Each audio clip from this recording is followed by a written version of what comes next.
Javon Kinlaw is going to get traded. Now, this was a report from Cam Inman.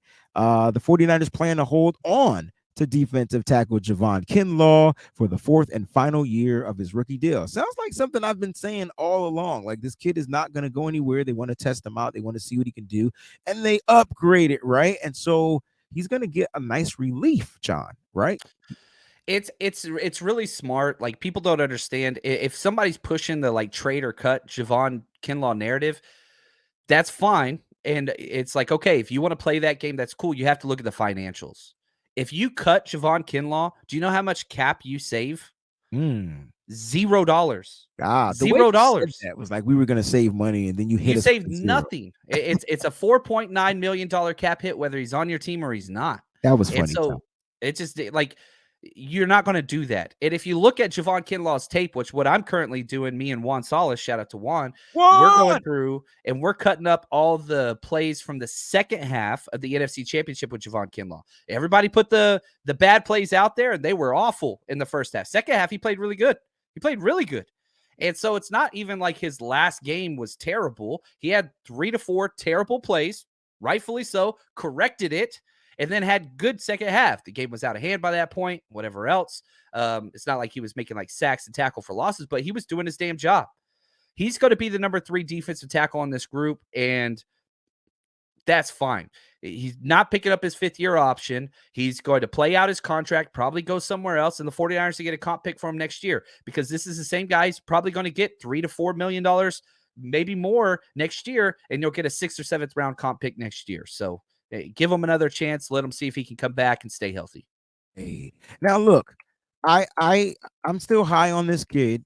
Okay, I still think he has something to bring to the table. I still think he has football left to offer. The only issue with Javon Kinlaw is his health, and that is the question mark. But listen, if it's not costing us much, then why not rock with it? And here's the thing: let's say you get 3 sacks out of Javon Kinlaw. Let's say you get 10 tackles for loss out of Javon Kinlaw. I would say that's a productive year for a rotational piece. And people forget, do y'all remember 3 straight games of a 4th and 1 stop? Javon Kinlaw was in on all 3 of those.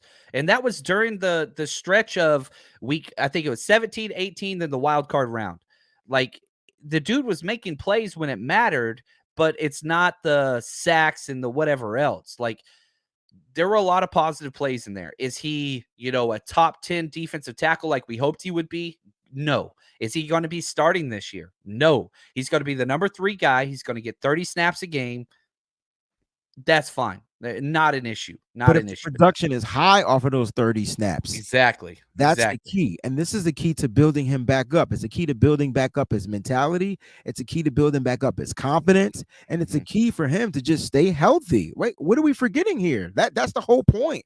We want him to find a way. The 49ers are trying to figure out a way how to get something out of there from a first round pick. And they're trying to make sure that he has the best possible scenario handed to him. So what did they do in the offseason? They signed defensive tackle Javon Hargrave, right? So that's an upgrade over everybody on the line except for Nick Bosa.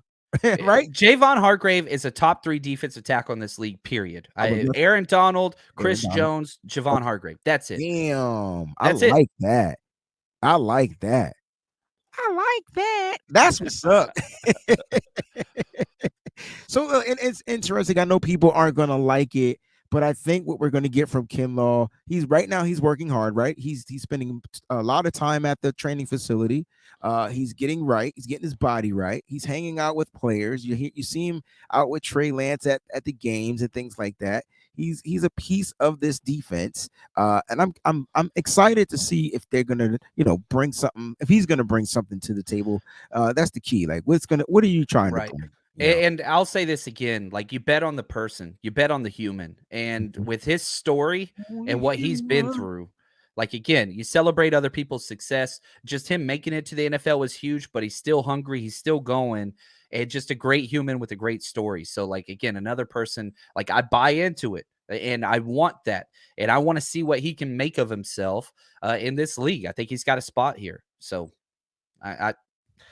Any good would be is bonus right now because you're not going to pick up the 5th-year option, so you're planning on moving on, but he still has a role to play on this defense. I agree 100%. I want to give a shout out to another Breezy Bunch member, Marty Marr, 49er Empire. What's good, family? Let's go. And we got a super chat contribution followed up by my brother Johnny James, Niner Gang. What up, John and Wayne? It's been too long. I miss you guys and the chat family. Let's go get this greatness. Johnny James, man, thank you so much for the super chat contribution. We miss you as well. Thank I you like for the double first names. That's clean. too. That's really cool. Double J, Look, and now here's the thing: the Niners are more than likely not to use the 5th-year option on him, but that doesn't mean that if he doesn't produce, this might be one of those kind of cheaper contracts that they look to fill the rotation in going into next year. So Yep. it's really on him. I think they're going to give him the opportunity. I mean, who else are you going to bring in that's cost efficient? All right, let me ask you this question. Is there another defensive tackle that you can sign right now for 4 point? What's the number you said it was going to cost? Yeah, it's 4.2. Yeah.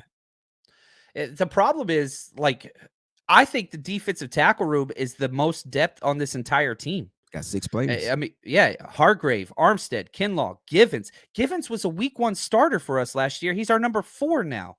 Maybe you put him number 3, but whatever. Kalia Davis, you redshirted. Ty McGill. You are stacked at that position. I think you might draft one late, but you don't have to. You're good there. And so the defensive tackle spot, I don't know, man. I think they're pretty solid there. Now, the question is, okay, the 4.2 that you brought up, yeah, you could go get somebody that, would fit into that. It'd be just fine. The problem is you don't get back the 4.2 for Kinlaw. It's already spent. It's gone. So it's you're spending more money. It's not either or. It's both and. You would have to go pay. See, that's not a good business move, I don't think. There's enough money at that position locked up. And I love what they're focusing on the defensive line, but I don't need more money at the defensive tackle spot. I don't think that's the answer personally. All right, man. We'll see how this pans out. We'll keep the track on Kinlaw. I know he's out there. He's looking good, right? He looks like he's working out. He's doing well, and we'll see as his videos come out and they amp up and things like that. All right.